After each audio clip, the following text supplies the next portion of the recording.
بسم الله الرحمن الرحيم والصلاة والسلام على سيدنا محمد وعلى آله وصحبه وسلم. waxaan aad iyo aad ugu mahadnaqayaa horta marka ugu horeysa xaamud oo had iyo jeer isku daya in uu soo ururiyo macluumaadka iyo taariikhaha hadday Jabuuti tahay hadday Somaliland tahayba mar walba isku dayo soo taxaluushiya aad iyo aad baan ugu mahadnaqayaa aniga oo ah Suldaan Ibraahim Jaamac Samatar waxaan kulan ku yeelanay magaalada Gabiley anoo jooga magaaladan Gabiley oo degaan ahaan meesha aan ka soo jeeda oo ay beelaha iyagu degan yihiin isla markaana aan ku magacaabanahay suldaanka gobolada Awdal Gabiley iyo Salal waxaan joogay magaalada Gabiley halkaas oo aan Maxamed ku kulannay oo wareysna uu ila yeeshay magaaladan Gabiley waa magaalada madaxda gobolka Gabiley run ahaantii dad aad u fara badan ayaa degan waa dhul beeraley ah iyo xoolo labadaba isugu jira dhaqaalaha degmadu run ahaantii waa degmooyinka eeda ah maaragtay ugu horeeya Somalilandba Soomaaliyadii horena waxaan jiray degmooyinkii ugu dhaqaalaha fiicnaa maaragtay kastanka kalabeyrka xuduudda Wajaale beeraley fara badan oo wax ka soo galaan baa jira magaalada Gabiley waa magaalooyinka sida Ceergaabo ay ku wada nool yihiin beelaha fara badan beelaha fara waxa laga yaabaa dadka qaarkiina waxay san inay beel kaliya degto waa meelaha sida Ceergaabo beelo fara badan oo ilaa tobaneeya ayaa ku nool nabadgelyada magaaladan Gabiley aad iyo aad bay u sareysaa waa heer sare dhaqaalaha saan u sheegayba beeraley baa u badan dhulka markaad soo gelaysid ama aad tegaysid markaad Gabiley ka tagtid ku socotid arabsiyo waad aragteen ciddii martayba beeraha dhexda ku yaala xaggan gobolka Awdal iyo gobolka Gabiley inta u dhaxaysa xuduud waad aragteen waa beeraley xagga oogada xagga waqooyigana way jirtaa marka degmadu waa degmo aad iyo aad muhiim uga ah guud ahaanba Somaliland waa degmo aad loo degan yahay oo tira populationkeeduna aad iyo aad u fara badan yahay uu ballaaran yahay oo dhan walba ah waxayna xuduud la leedahay xaggana Maroodi Jeex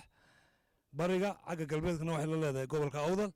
waana dad wada walaala ah dadka degan goboladaas hadday yihiin Hargeysa Awdal iyo Gabiley waa dad walaala ah laakiin mar walba siyaasado kale iyo rag maaragtay danaystayaal ayaa soo dhex galo oo laga yaabo in xiriirkooda ay fogeeyaan haatanna waxa socda xiriir wanaagsan oo la doonayo in lagu yagleelo gaar ahaan gobolada Awdal iyo Gabiley oo ay bilaabeen dhowaan madaxdii gobolku oo iyo deegaanku ay isku tageen taas ayaanan doonayaa si xoojino wixii xurgufaahay ka jiray labada gobolna in si walaaltinimo ah oo silmiya lagu dhameeyo haddii aan intaa kaga baxo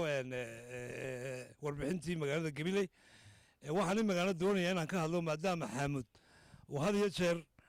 uu ka socdo Jabuuti oo maaragtay ururiyo macluumaadka Jabuuti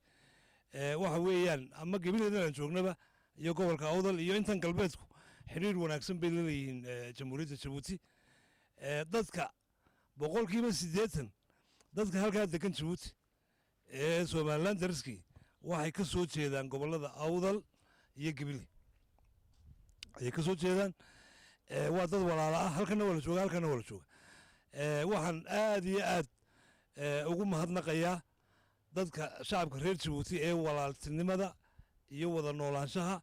iyo wax walba ilaaliya gaar ahaan xukuumadda jamhuuriyadda Jabuuti haysa ee uu ka yahay mudan Ismaaciil Umar Geelle madaxweynaha jamhuuriyadda Jabuuti oo run ahaantii anoon faaninayn ninka isku haya qowmiyadaha Jabuuti degan oo dhan ee walaaleeyay ee hoggaankiisa hagaagsan ay keentay inay ummadaha meesha ku wada nooli si walaaltinimo ay ugu wada noolaadaan oo ay ugu wada joogaan oo dad walaala ay noqdaan kii Somaliland ka tagay kii Itoobiya ka yimid kii Tasharro ka yimid ay ku walaaleeyeen magaalada Jabuuti aad iyo aad baan madaxda oo uu ka yahay Ismaaciil Umar Geelle ugu mahadnaqayaa waxa kale oo aad iyo aad ugu mahadnaqayaa dadweynaha reer Jabuuti ee iyaguna gartay inay hoggaankooda maanta ay ku caanamaaleen ee caalamkii oo dhan gaadhsiiyey inay soo ceshadaan oo ay haystaan iyagana waan ugu mahadnaqayaa waa kii aynu ogeyn in doorashooyin fara badan la qabtay waxaa kaloo madaxweynaha ku sii maqlay dimuqraadiyadda uu sanad ka sameeyey ee uu mucaaridkii ka qayb geliyeyna ka qayb galaan baarlamaanka waa tallaabo iyaduna aad iyo aad loogu ammaani karo madaxweynaha waxaa kaloo dadweynaha reer jabuuti maadaama xagaagii soo dhow yahay gabiley iyo booramaba iyo burca iyo hargeysa intii kaleba waanu ku soo dhoweynaa dadweynaha walaalahaya ee aanu wada dhalanay ee aanu isku mid ka nahay ee xuduuddaa yaree la sameeyey wax kaloona kala celiyaa ma jirto isku dhalasho isku dhiig isku dad baanna marka iyagana waxaan leeyahay soo dhowaada waanu idiin baahannahay waanu idin soo dhoweynaynaa saddexdii bilood ee aynu wada jooganay baa la soo gaadhay waxaan waa aad iyo aad baan idiin soo dhoweynaynaa dhulkuna waa nabad haddii laydinka cabsiiyo oo ama waxyaabo kale laydin soo geliyo maanta barwaaqo xoog laa da'day indhihiin way ku raaxaysanayaan biyihii baa meel walba maran baadkii baa jooga haddii aad maqli jirteen dhowr bilood ka hor aad telefishinada naga daawateen annagoo abaare iyo gurmado iyo wax ku jirna maanta wixii waanu ka baxnay ilaahay mahaddii raxmaddii ilaahay baa da'day idinkana waxaanu idin leenahay si walaaltinimo ah ku soo dhowaada dhulkiinnii oo barwaaqo leh oo caanihii iyo subag iyo wax waliba ay idiin yaallaan baanu idinku soo dhoweynaynaa mar labaadna xaamudna waxaan leeyahay barnaamijyada aad wadid aad iyo aad baa loogu diirsaday waan kugu mahadnaqannaa adna waxaan leenahay halkaa ka sii kordhi baaraka allah fiikum intaasaan kusoo gabagabaynayaa wasalaamu calaykum waraxmatullaahi wabarakaatu بسم الله والصلاة والسلام على رسول الله وعلى آله وصحبه وسلم ما أنت وحن جوجنا قبلي وحن كفر حسنا هاي أول مرة أنجا أغني ما أنجا أغني ما هذا السلطان كي قالجا الآدي آد وجعل هاي أن أنجوري سكسب بقنا ما أنت أو مالين تاريخ أي تهاي أن إيمي كان سفي عم بنوصل دوي هل كان جوجنا وحرون تيسي ويان يسجنا آدي آد بنقوم ما هذا نغنى سون نوصل دوي إن شاء الله سلطان جرنا الله كايل السلام عليكم السلام عليكم ورحمة الله وبركاته waxaan joogaa waa gebil halkan aan joognaa hotelkan waxa la xaaj askar hotel waana hoteelada ugu weyn gobolka ama degmada marka laga hadlayo waa hotel aad u weyn waa hotel aad u weyn wuxuu leeyahay qaybtii cuntada qaybtan joognaa waa qaybtii cuntada iminka qayb kale oo iyadana waxa jirta qaybtii hurdada ah marka runtii dadweynaha reer Jabuuti waxaad moodaa horta waa siisana hotelka xilliga reer Jabuuti markay yimaadaan waa xilliyada ugu fiican ee dhaqdhaqaaqa maartay dadweynaha reer Jabuuti markay kan yimaadaan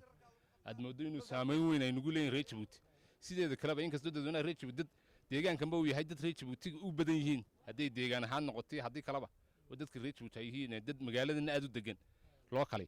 marka saameyn aad u fiican bay nagu leeyihiin xagga dhaqaalahaan si fiican mar soo dhowna reer Jabuuti waa dadkayo waa walaalahayo waa dadaan wada dhalanay waa dadaan tolnahay waa dadaan dadka kale ka jecel loo waxa dadka reer Jabuuti waa dad aad u qalbi wanaagsan dadka reer Jabuuti aad baan soo dhaweynaynaa waana aad bay wada mahadsantiin waana arrin wanaagsan runtii hotelku uu furan yahay qaybta cuntada iyo qaybta hurdada marka weeyaan kulli isbedel waan ku sameyn doonaa xagga horumarkiisa hotelka wax badan oo inoo yar dhiman way jiraan